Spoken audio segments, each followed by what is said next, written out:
안녕하세요, 세라입니다.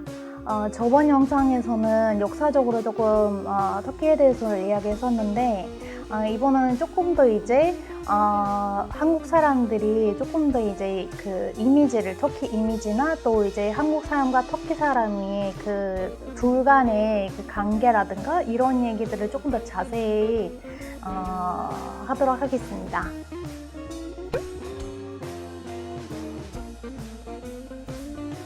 네, 대부분 사람들은 한국 사람들이 우리를 형제의 나라라고 부르잖아요. 그래서 저는 네이버를 좀 많이 검색하거든요. 거기에 보면은 어떤 사람들은 일방적으로 우리가 터키를 형제 나라라고 생각하는 거 아니냐? 알고 봤더니 터키 사람들은 다른 나라 사람들도 형제의 나라라고 부른다고, 그래서 그런 얘기들이 조금 있었던 것 같아요. 그런데 그 이유를 조금 설명하자면 조금 더 이해를 하실 수 있을 것 같은데, 터키는 다른 나라를 형제 나라고 부른 게 한국은 처음이거든요. 주로 이제 우리가 투르크족 민족이다 보니까 투르크족 민족은 지금 독립을 해가지고 국가를 세운 여러 가지 나라들이 있잖아요. 그 중에서 이제 카자흐스탄, 키르기스스탄, 투르크메니스탄, 우즈베키스탄, 아제르바이잔, 또 이제 러시아에 있는 독립을 하지 못했던 그런 민족들이, 투르크 민족들이 있고, 야쿠트, 아니면 또 중국 신장에 있는 우이구 쪽, 이런 나라들을 우리는 형제라고 불러요. 그게 사실이죠. 우리한테는 우리가 같은 민족이니까 형제라고 부르는데, 약간 그게 미미한 차이지만 약간 표현이 좀 다르거든요. 우리가 그런 민족들을 형제라고 부르지만 형제 나라라고 부르는 게 한국이거든요. 그 이유는 우리가 미국 나토를 가입해야 되는 시기에 한국에 안타깝게도 전쟁이 일으켜가지고 미국 편을 들었어야 됐어요. 그래서 저희는 나라에서 터키 군인을 보내야 된다고 신문에서도 많이 났거든요. 그게 이제 처음에 자기가 정말 가고 싶은 사람들부터 지원을 해가지고 그런 사람들이 갔었는데, 그 사람들이 한국에 와가지고 터키 군인들이 한국에 와가지고 정말 우리 문화랑 너무 비슷하고 그러다 보니까 그걸 또 너무 느끼다 보니까, 또 이제 터키 사람들은 전쟁이라고 하면은 되게 강력한 심정을 갖고 있거든요. 되게 전쟁에 대한 자부심이라고 해야 되나요? 약간 좀 잘 싸워야 된다는 그런 심정을 갖고 있어요. 왜냐면 오스만 제국부터 계속 전쟁이 있었던 나라이다 보니까 전쟁을 되게 중요시 생각하거든요. 그래서 그때 한국에서는 그때 전쟁 때문에 많이 못 살았잖아요. 한국은 또 고아가 많이 생겼고, 그래서 터키 사람들은 되게 자기랑 너무 비슷하다고 생각하고 문화적으로 비슷하다고 생각하고 고아들을 많이 이제 돌보려고 했었거든요. 그래서 그 수원에 지금 박물관으로 되어 있는 앙카라 학교를 세워가지고 아이들을 조금 더 이제 전쟁에서 조금 더 멀리 두려고 그런 것도 많이 했었고, 또 되게 한국을 너무 좋아하게 됐고, 왜냐면 한국 사람들도 너무 터키 사람들을 친절하게 대하다 보니까 한국 이미지가 되게 좋았어요, 그때 터키 사람들이.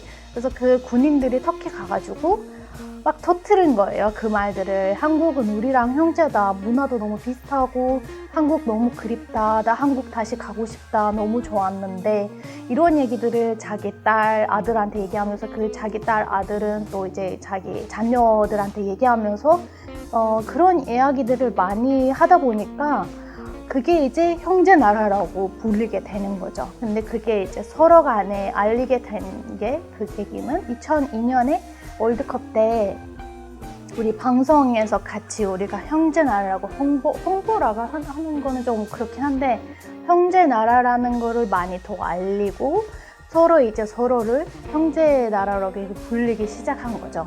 저도 이제 그게 계기가 된 거죠.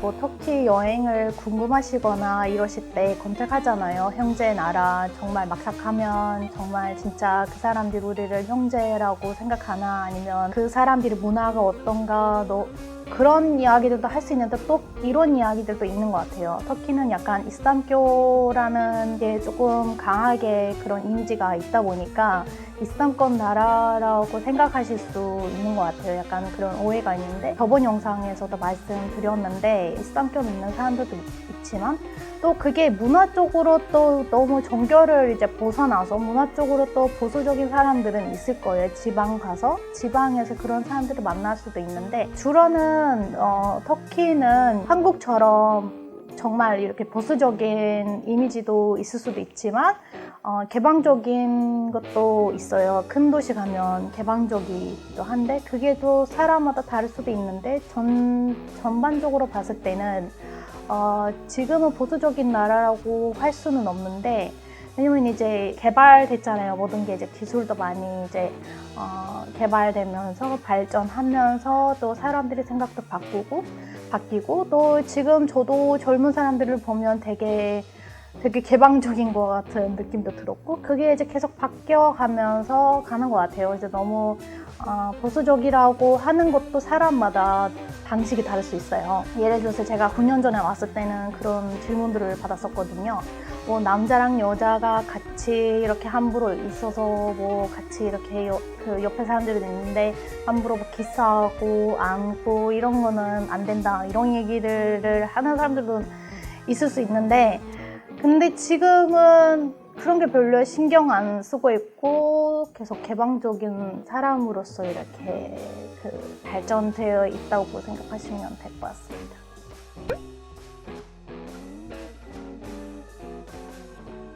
네, 아까 얘기했던 것처럼 약간 보수적이라고 하면 사람의 생각이나 방식이 다를 수 있잖아요. 또 어떤 사람들은 보수적이라고 하면은 약간 좀 이슬람교로 생각하실 수도 있는데 어떤 사람들은 또 그게 이슬람교에서 여성권이 없다 아니면은 뭐 일부 다 저제라든가 이런 제도가 있다라고 생각하시는데 터키에서도 이런 게 있다고 생각하실 수도 있는데 그렇지는 않습니다. 터키에서는 아직은 약간 이슬람교를 조금 강하게 믿는 좀 동족에서 사는 사람들은 우리와는 다른 민족인데 그런 문화가 아직은 있는 것 같은데 법적으로는 다른 사람과 한 사람만 결혼할 수 있고 다른 사람과 결혼하는 게 법적으로는 허용이 안 되고 있습니다.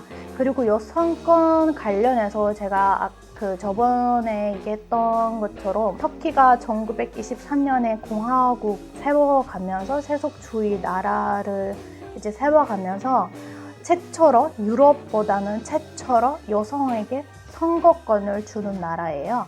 그래서 지금은 약간 여성과 남성, 요즘 페미니즘 이야기들도 많이 있잖아요. 그런 이야기들이 터키에도 많이 있고 또 지금 여성들이 이 캐리어를 세울 수 있다. 뭐 이런 얘기를 정말 한국이랑 형제 같은데 약간 일하는 입장에서 임신하고 그렇잖아요. 약간 일하는 게 일할 때 조금 방해가 될까봐 여성들보다는 남성들을 이렇게 회사에 입사를 시키는 그런 문화가 있었는데 그게 지금 없어지고 있고 또 여성권이라고 하는 거는 여성권은 물론 있죠. 뭐 문제는 뭐 발생할 수도 있는데 여성권이 없는 나라는 아니라는 점을 꼭 말씀해보고 싶었습니다.